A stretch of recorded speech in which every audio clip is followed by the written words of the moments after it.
बात कर लेते हैं उपचुनाव की। लोकसभा चुनाव के बाद पहली चुनावी परीक्षा के नतीजे आ रहे हैं। 7 राज्यों की 13 विधानसभा सीटों पर उपचुनाव हुए, उसके नतीजे आ जा रहे हैं। इंडिया गठबंधन को बढ़त मिली है। इंडिया गठबंधन 6 सीट पर, एनडीए 2 सीट पर और अन्य 5 सीट पर आगे चल रहे हैं। तो लोकसभा चुनाव के बाद जो पहली परीक्षा हो रही है, इसमें भी इंडिया गठबंधन के हौसले बुलंद होंगे, कुछ इस तरीके के परिणाम दिख रहे हैं। वहीं एनडीए की बात करें तो 13 में से महज 2 सीट पर और अन्य 5 सीट पर आगे चल रहे हैं। तो आज की बड़ी सियासी खबर यही है कि जो लोकसभा के बाद पहली उपचुनाव की लड़ाई है, उसकी काउंटिंग चल रही है और 7 राज्यों की 13 विधानसभा सीटों पर उपचुनाव हुए, जिसमें से लगातार जो इंडिया गठबंधन है वो बढ़त बनाए हुए है। हमारे साथ कुछ खास सहयोगी जुड़ गए हैं। शशांक कुमार हमारे साथ जुड़ गए हैं, जिनसे पर बिहार पर बात करेंगे। सचिन हमारे साथ जुड़ गए हिमाचल और पंजाब पर, उनसे बात करेंगे।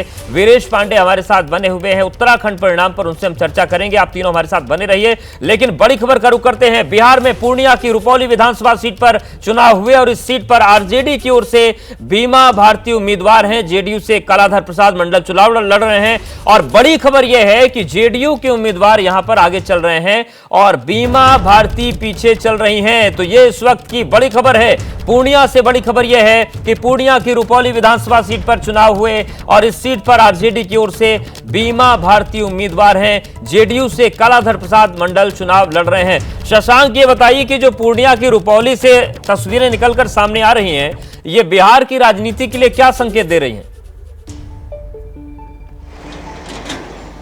देखिए, बड़ा उलटफेर होता दिख रहा है। भले दूसरे राज्यों में इंडिया गठबंधन को बढ़त है, लेकिन आज सुबह से ही जो है जेडीयू प्रत्याशी कलाधर मंडल बढ़त बनाए हुए हैं। दूसरे नंबर पर शंकर सिंह निर्दलीय प्रत्याशी हैं। करीब 5038 वोट से बढ़त बनाए हुए हैं कलाधर मंडल। और बीमा भारती सुबह से ही तीसरे नंबर पे हैं।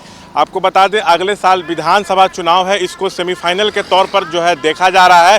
पप्पू यादव निर्दलीय सांसद हैं, उन्होंने समर्थन का ऐलान किया था बीमा भारती को कि हम आपका सपोर्ट करेंगे। उसके बावजूद बीमा भारती जो है पिछड़ती दिख रही हैं। कुल 12 राउंड में वोटों की गिनती पूरी हो जाएगी। और अब देखिए, नीतीश और बीजेपी जब साथ रहते हैं तो क्या स्थिति रहती है, ये देखने को मिल रहा है। हो सकता है एक बड़ी जीत जो है यहाँ पर जेडीयू की हो जाए। और जो निर्दलीय प्रत्याशी हैं, लोजपा से विद्रोह करके लड़ रहे हैं निर्दलीय शंकर सिंह, वो दूसरे नंबर पे हैं। बीमा से वो काफ़ी आगे निकल गए हैं। अभी जो काउंटिंग चल रही है उसमें 22,000 के आसपास वोट आ चुके हैं कलाधर मंडल को, जो जेडीयू के हैं। जो निर्दलीय हैं प्रत्याशी शंकर सिंह, उनको 17,000 के आसपास वोट है और बीमा भारती को 12,000 के आसपास है। तो एक बढ़त बनाए जा रहे हैं और बना के रखे हुए हैं कलाधर मंडल। जी बिल्कुल। तो अगर हम पूर्णिया की बात करते हो तो यहां पर कलाधर मंडल ने बढ़त बनाई है, जेडीयू प्रत्याशी आगे चल रहे हैं। बात उत्तराखंड की कर लेते हैं। उत्तराखंड की 2 सीटें बद्रीनाथ और मंगलौर पर चुनाव हुए और इस वक्त की बड़ी खबर यह है कि रुझानों में दोनों सीट पर कांग्रेस आगे चल रही है। तो यह इस वक्त की बड़ी खबर है। बद्रीनाथ और मंगलौर सीट की बात करें तो दोनों ही सीटों पर रुझानों में कांग्रेस लगातार बढ़त बनाए हुए है और ये बीजेपी के लिए, एनडीए के लिए टेंशन का सबब है। उत्तराखंड की 2 सीटें बद्रीनाथ और मंगलौर पर चुनाव हुए और इस वक्त जो रुझान है वो ये बता रहे हैं कि कांग्रेस आगे चल रही है। वीरेश हमारे साथ लगातार बने हुए हैं। वीरेश जी, ये जो तस्वीर और रुझान सामने आ रही है उत्तराखंड से, इसके क्या मायने समझे जाएं? अब देखिए, लोकसभा के चुनाव में नरेंद्र मोदी को उस उत्तराखंड ने 4 की 4 सभी सीटें दे दी और 5 सीट दे दी। और जो इस वक्त उपचुनाव हो रहे हैं उसमें भारतीय जनता पार्टी पिछड़ रही है, चौथे राउंड में भी पिछड़ गई। तो ऐसे में हम क्या कह सकते हैं, ये चूंकि उपचुनाव हो रहे हैं तो राज्य सरकार की गतिविधियों को लेकर, राज्य सरकार के कामकाज को लेकर, स्थानीय कुछ मुद्दे होंगे उनको लेकर और प्रत्याशियों के प्रति जो रुझान होगा उसको लेकर इस रिजल्ट को देख सकते हैं।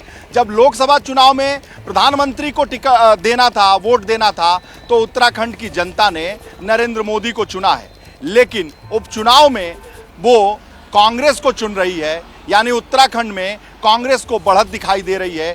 दोनों सीटें, मैंगलोर की सीट हो, बद्रीनाथ की सीट हो, और शुरू से ये जो बढ़त है वो शुरू से ही है। ऐसा नहीं है कि भारतीय जनता पार्टी किसी भी राउंड में आगे रही हो। पहले से लेकर चौथे राउंड में भारतीय जनता पार्टी पिछड़ती रही है। और मैंगलोर सीट में तो भारतीय जनता पार्टी के करतार सिंह भडाना साहब जो हैं वो तीसरे नंबर पे हैं, यानी दूसरे नंबर पर बसपा है। ये सीट भी बसपा की थी और बसपा में जो मोंटी लड़ रहे हैं उनके पिताजी के निधन के बाद ये सीट खाली हुई, लेकिन काजी निजामुद्दीन यहाँ जो कांग्रेस के प्रत्याशी हैं वो आगे चल रहे हैं। और बद्रीनाथ सीट पर राजेंद्र भंडारी जो कांग्रेस से जीते थे और इस्तीफा दिया था, भाजपा में शामिल हुए थे, बिल्कुल, और शामिल होकर मंत्री बनना चाहते थे, विधायक बनना चाहते थे, लेकिन पीछे चल रहे हैं। बिल्कुल, और दोनों ही सीटें इस वक्त कांग्रेस की झोली में जाती हुई नजर आ रही हैं। पंजाब का रुख कर लेते हैं। पंजाब की जालंधर सीट पर भी उपचुनाव हुए हैं। वहां पर अब तक 10 राउंड की गिनती पूरी हो चुकी है और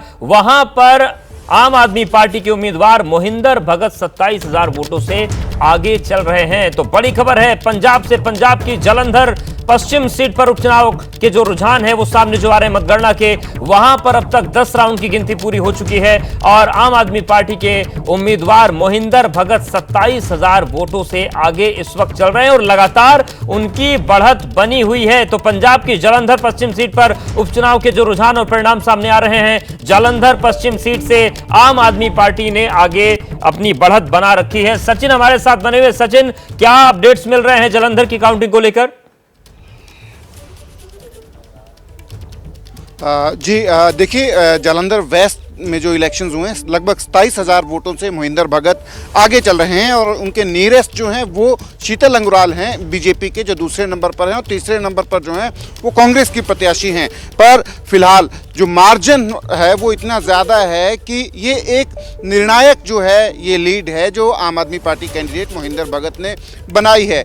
इसके जो पॉलिटिकल मायने हैं वो ज़रूर समझने चाहिए हमें कि पंजाब में ये जालंधर वेस्ट जो बाई इलेक्शन जो है इमीडिएटली जो है वो लोकसभा इलेक्शंस के बाद हुआ है। तो ये एक बहुत बड़ा प्रेस्टीज इशू था चीफ मिनिस्टर भगवंत मान के लिए भी और आम आदमी पार्टी के लिए भी जालंधर वेस्ट। इसलिए यहाँ कैंपेन जो है सारा का सारा जो है वो सारी की सारी मशीनरी जो है वहाँ पे झोंक दी गई थी। आम आदमी पार्टी का तमाम जो तंत्र था वो वहाँ पे झोंक दिया गया था कि ये चुनाव जीतना है और उसका परिणाम जो है वो हमें दिख भी रहा है कि आम आदमी पार्टी जो है वो निर्णायक लीड जो है इस सीट पे लिए हुए है। बिल्कुल। और राजनीतिक मायने अगर समझे तो बीजेपी जो है इस चुनाव से कोशिश कर रही थी कि अपने आप को जो है राज्य की राजनीति में विधानसभा चुनाव सचिन, मोहिंदर भगत ने जीत हासिल कर ली है। जैसा कि सचिन आप कह भी रहे थे कि ये निर्णायक लीड है और वो जो निर्णायक लीड है अब वो परिणाम में बदल चुकी है और मोहिंदर भगत ने ये चुनाव जीत लिया है।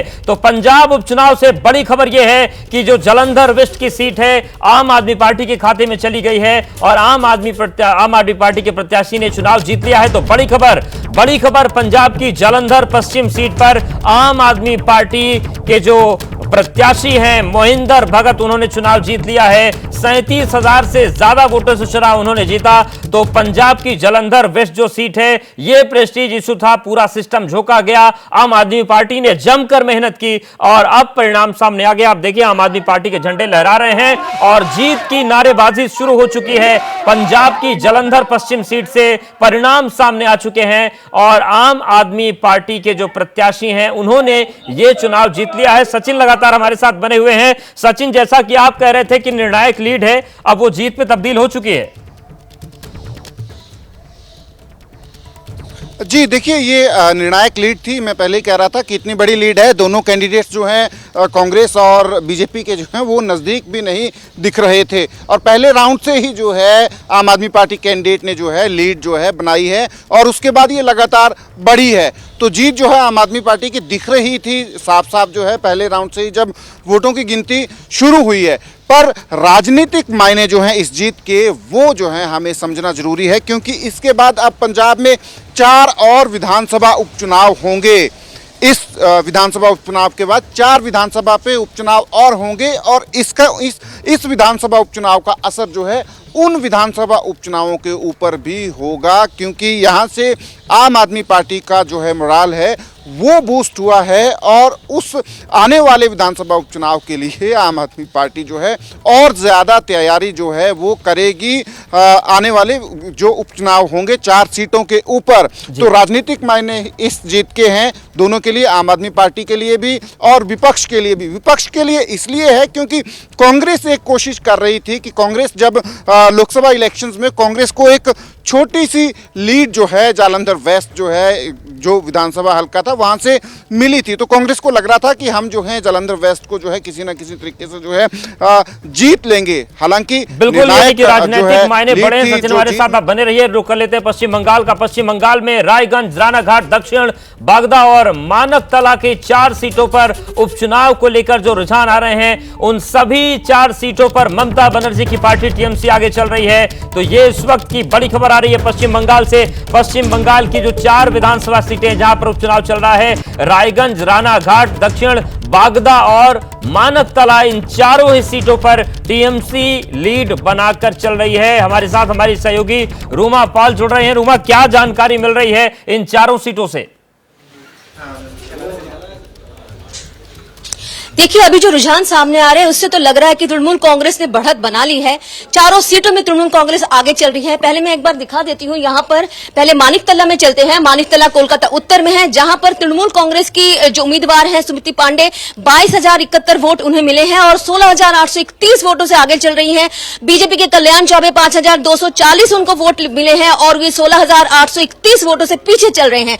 एक बात बता दूं, ये कल्याण चौबे जो है बीजेपी के, उन्होंने कई बार गुहार लगाई है ईसी में कि यहां पर कोई वोट नहीं हुआ है, बीजेपी के एजेंट को बैठने नहीं दिया गया है। कई शिकायतें दर्ज करवाई थी, लेकिन उन्होंने कहा था कि यहां पर वोट ही नहीं हुआ है। लेकिन देखा जा रहा है कि तृणमूल कांग्रेस मानिकतला से बिल्कुल बढ़त बनाए हुए है। और सबसे बड़ी बात है मानिकतला के बारे में एक बात बता दूं कि 2024 में जो लोकसभा चुनाव हुए थे, वहां पर विधानसभा को लेकर अगर हम बात करें तो वहां पर सिर्फ 3,500 वोटों से आगे थी तृणमूल कांग्रेस। लेकिन तृणमूल कांग्रेस का यह सरदर्द बना हुआ था कि कम से कम ये बढ़त और बनाई जाए, क्योंकि 2021 में जब चुनाव हुए थे, 2021 में 20,000 से भी बढ़त बनाए हुए थे। लेकिन उस वक्त अब बढ़त जब कम हो गई थी तो तृणमूल कांग्रेस का मानना था कि उनका बढ़त बनाना है। और वैसे हम देख रहे हैं कि यहां पर सुप्ती पांडे जो तृणमूल कांग्रेस की जो उम्मीदवार है वो 16,831 वोटों से आगे चल रही हैं। अगर हम दूसरी जगह जाएं जहां पर ये मैं बता दूं कि वहां पर 20 राउंड जो मतगणना होनी है, वहां पर 5 राउंड हो चुका है। अब चलते हैं रायगंज, जहां पर 10 राउंड है, वहां पर 6 राउंड की गणना हो चुकी है। कृष्ण कल्याणी तृणमूल कांग्रेस के 56,261 वोट उन्हें मिले हैं और 34,687 वोटों से आगे चल रहे हैं। बिल्कुल, ये एक बड़ी लीड है रूमा की। 34,000 की लीड है तो ये निर्णायक है, क्योंकि विधानसभा में तो अमूमन इतने से लोग जीत जाते हैं तो बड़ा सम्मानजनक वो जीत मानी जाती है। हमारे साथ आप बनी रहिए। रुख हिमाचल प्रदेश का भी कर लेते हैं। हिमाचल प्रदेश में 3 सीटें, देहरा, हमीरपुर और नालागढ़ में उपचुनाव के जो रुझान सामने आ रहे हैं परिणाम के, वो तस्वीर सामने आ रही है कि तीनों ही जगहों पर कांग्रेस के उम्मीदवार आगे चल रहे हैं। तो हिमाचल प्रदेश से भी कांग्रेस के लिए अच्छी खबर है। 3 सीटें हैं यहां पर, देहरा, हमीरपुर और नालागढ़। यहां पर उपचुनाव के लिए जो काउंटिंग चल रही है, जो रुझान है, उसमें तीनों ही जगहों पर कांग्रेस के उम्मीदवार आगे चल रहे हैं। सचिन हमारे साथ बने हुए हैं। सचिन, क्या जानकारी मिल रही है और किस तरीके की लीड है तीनों सीट पर? जी देखिए, मैं इसमें अपडेट जरूर दे देता हूं कि जो 3 विधानसभा उपचुनाव हिमाचल में हो रहे हैं, उनमें हमीरपुर सीट जो है वहां पे फिलहाल बीजेपी कैंडिडेट जो हैं वो बढ़त बनाए हुए हैं। लगभग 700 वोटों की ये बढ़त है, तो बड़ा क्लोज कंटेस्ट जो है हमीरपुर में हो रहा है। हालांकि जो दूसरी जो सीटें हैं नालागढ़ और देहरा, वहाँ पे कांग्रेस जो है लीड जो है उसको जो है अपनी जो है वो बढ़ा रही है। जो देहरा जो सीट है, जो हॉट सीट है, जहाँ पे कमलेश ठाकुर, मुख्यमंत्री सुखविंदर सुक्खू के धर्मपत्नी जो हैं वो चुनाव लड़े हैं, तो उनका जो लीड है वो लगभग 6,000 वोटों से ज़्यादा की हो गई है। तो दोनों सीटों पे नालागढ़ और देहरा सीट पे कांग्रेस की लीड जो है काफ़ी है, पर हमीरपुर सीट पे जो है वो काफ़ी क्लोज कंटेस्ट हो रहा है। पहले वहाँ कांग्रेस के प्रत्याशी लीड कर रहे थे, पर अब वहाँ पे बीजेपी प्रत्याशी जो है वो लीड कर रहे हैं। तो देखना ये है, दिलचस्प होगा कि हमीरपुर सीट जो है जहाँ पे इतना close neck and neck contest हो रहा है, वहाँ पे जो है कौन बाजी मारता है। यानी कि हमीरपुर के जो रुझान है वो सांसें फुलाने वाले हैं। बड़ी खबर है मध्य प्रदेश से, जहां पर उपचुनाव की काउंटिंग के दौरान बड़ा उलटफेर हुआ है और ये बड़ा उलटफेर हुआ है छिंदवाड़ा के अमरवाड़ा सीट पर 7 राउंड की गिनती पूरी हो चुकी है और वहां पर कांग्रेस के प्रत्याशी धीरन शाह आगे हो गए हैं। शुरुआत में बीजेपी के प्रत्याशी कमलेश प्रताप शाह आगे चल रहे थे, लेकिन अब कांग्रेस प्रत्याशी 4,500 वोटों से ज्यादा से उनसे आगे चल रहे हैं।